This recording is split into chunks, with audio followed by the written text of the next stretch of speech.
Hi, I'm Katie. I'm from Estonia. One of the things that I found again was photography.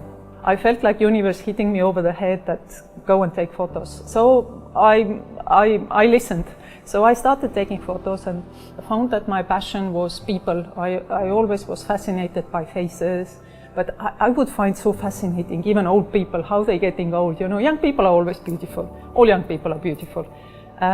But when people get old, whoever they are inside starts to suddenly show outside in their faces, and I find it fascinating. So I found myself more and more seeking out tribes, tribal cultures, nomads, and try to go and travel to them and live with them to understand how they think and what they think of life and how do they live.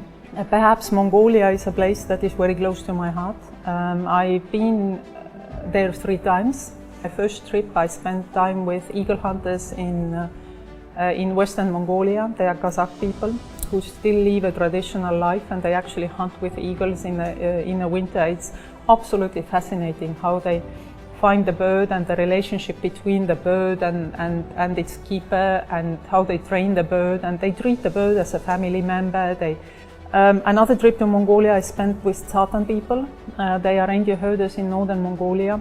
Even to get to them, we were off-roading for 2 days. We were going through swamps and deep rivers and forests, and just to reach this family somewhere up in the mountains.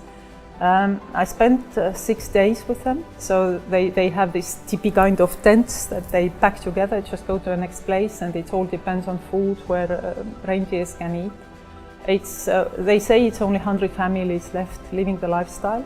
But that's one of the places. Other place I find myself recently going back to is Tanzania. However, I found an area where there haven't been any Westerners. Spending time with ladies, they asked us a very interesting question that was how they looked at us like as if we were completely aliens. It's in our understanding they live in absolute poverty. For them, the family has 50 cows. They are absolutely rich people, and this is their lifestyle. This is how they choose to live, and they are so happy. Another tribe I have spent time with is Hadzabe, and they are said to be the last of the first, so they are hunter-gatherers in Africa. Some say that human race started off from them, so it's about 1,300 of them left in the world, and they truly don't know money, they don't know electricity, they don't know mobile phones. They live off the land. Men wake up when sun comes up, they go hunting, women go and dig tubers. It's another life that we don't know of. They might as well be aliens for us, but they are human beings like we are. So yeah, so this is my fascination, and just to find these people and understand them.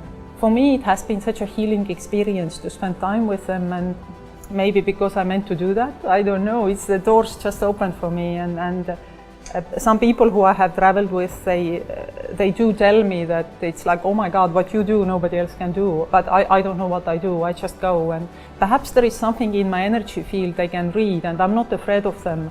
I often find myself waking up in the morning at 5 o'clock, and it's like, okay, well, there is another village over there. Let me see how they doing. So I just walk over. I don't consider that there is any kind of danger to walk into a random village in Africa. There are people there. So what's the worst that can happen? These people are going away. A lot of these tradition and cultures are disappearing because modern world takes over.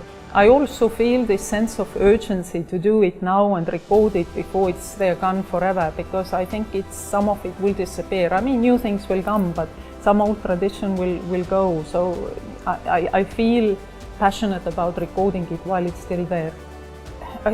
People ask me that, are you going to help these people somehow? And I'm like, they don't need help. We do.